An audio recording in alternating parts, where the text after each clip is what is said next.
عاملة النهاردة سمك مشوي في الفرن. مفيش بقى زفارة، بأحلى تتبيلة، وهيطلع معاكوا أحلى من الجاهز مليون مرة.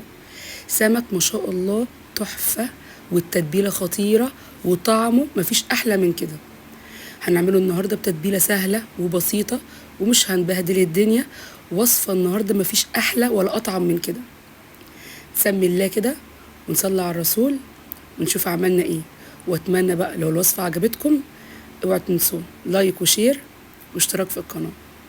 نسمي الله بقى كده ونشوف عملنا ايه في السمك ده.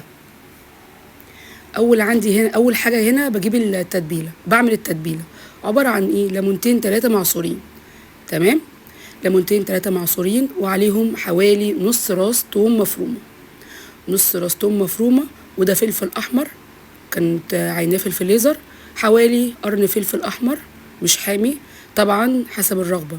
ده فلفل رومي كنت طحناه في الكبة، حوالي يعني مقدار فلفل، قرن فلفل كبير، ونص راس توم، تمام. البهارات بقى عندي هنا اهم حاجة: نص معلقة صغيرة من الملح، نص معلقة صغيرة من الفلفل الاسمر، كمون، كزبرة برضو نص معلقة صغيرة من كل حاجة.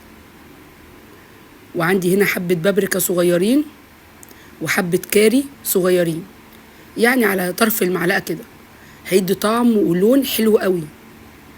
على طرف المعلقة بابريكا وكاري زي ما قلت لكم كده.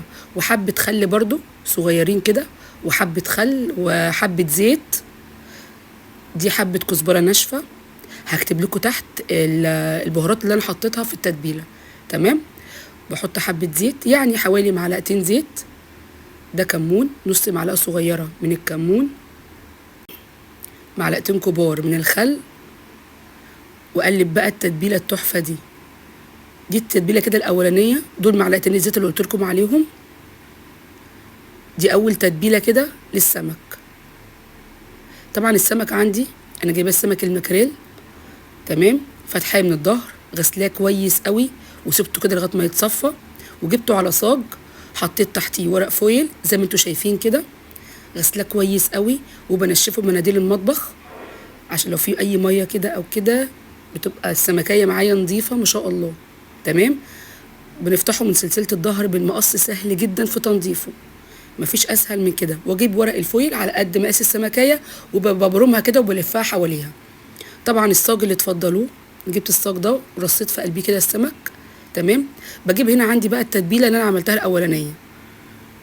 عايزه اقول لكم التتبيله دي ما شاء الله دي تتبيله المطاعم اللي بيتبلوا بيها السمك اللي بيتعمل مشوي. هيطلع معاكم تحفه، وكل هيسالكم انتوا عاملينه ازاي. بنزل بقى كده بالتتبيله واحده واحده على كل سمكيه، لازم اتاكد انها اتبلت كويس.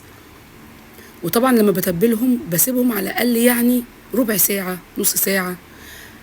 عايزين تحطوه في التلاجة كده شويه، تمام. عايزين برضو تشتغلوا فيه مفيش مشكله، بس يفضل كل ما تسيبوه في التتبيله شويه كل ما يكون افضل. بنتبل كويس كده السمكيه،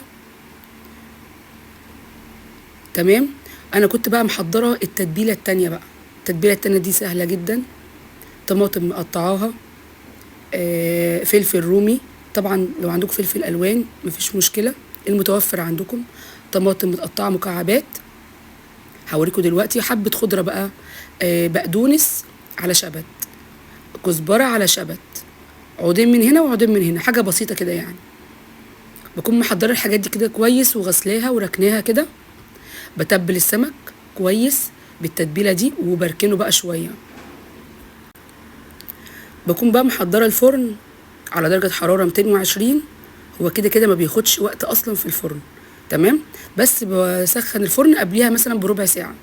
جزرايه كبيره كده مبشوره، طماطم مكعبات، فلفل اخضر، فلفل رومي، تمام. الحاجات دي تمام متوفره في كل بيت.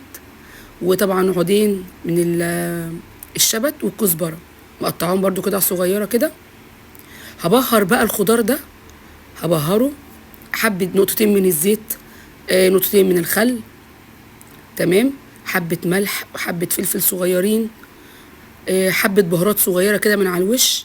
المهم ببهر الخضار ده قبل ما انزل بيه على السمك، لما يكون متبهر كده وطعمه حلو هتلاقي طعمه فعلا يفرق جامد طبعا في تتبيله السمك كله.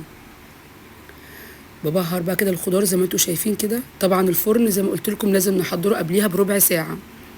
تمام. باخد بقى هنا عندي حطيت برضو كاري. البهارات اللي حطوها على السمك ممكن تحطوها على الخضار ده زي ما انا عملت كده. تمام. دي هنا حبه من الكزبره. بقلبهم بقى كويس قبل بنزل بيهم على السمك. ادي السمك كده سبته شويه في التتبيله، واجيب بقى عندي التتبيله التانيه دي. اظن مفيش اسهل من كده للسمك المشوي في الفرن. يعني انا شايفه ان دي اسهل طريقه، والطعم تحفه وهتطلع معاكم ناجحه 100%. لما تشوفوا السمك بالتتبيله بتاعته كانكم جايبينه من بره، واحلى كمان. بنزل بقى بالتتبيله كده اللي انا عملتها دي، طعمها وريحتها حكايه. لما تستوي بقى مع السمك بره، لما بنجيب السمك ما بيبقاش، بتبقى فيه ساعات السمكه كده فيها زفاره، فيها ريحه كده مش قد كده. احنا كده بنغسل السمك كويس قوي وبننشفه. وطبعا الخل والليمون اساسي في الوصفه هنا بتاعتنا. تمام. والبهارات الكزبره، كمون، انا هنا مزوده بابريكا وكاري وكركم. على فكره البهارات دي بتفرق برضو في طعم السمك المشوي. مش كل الناس بتفضل البهارات، بس فعلا البهارات بتفرق في الطعم جامد. بخلص هنا عندي كده التتبيله كده كلها. بكون محضره الفرن زي ما قلت لكم على درجه حراره 220 بالظبط. بيقعد في الفرن اقل من تلت ساعه، اقل من تلت ساعه. وبشغل الشوايه كده دقيقتين. بصوا المنظر هيطلع بالشكل القمر ده. بصوا شكل السمك عامل ازاي. شكله كده كانكم جايبينه من بره، بس الطعم احلى بكتير والله. ما شاء الله، مفيش اي افتكاسه فيه، سهل وبسيط وطعمه روعه. اتمنى لو وصلتوا معايا للدقيقه دي ما تنسوش بقى اللايك بتاعكم الجميل وكومنت كده حلو منكم، واوعوا تنسوا بقى الاشتراك في القناه. بصوا بقى، بصوا شكل السمك مع الخضار وطعمه. والله انا مش بأفور يا جماعه، بس فعلا ما شاء الله وصفه سهله كده وسريعه للي ما بيحبش السمك. وما تنسوش لايك وشير واشتراك في القناه.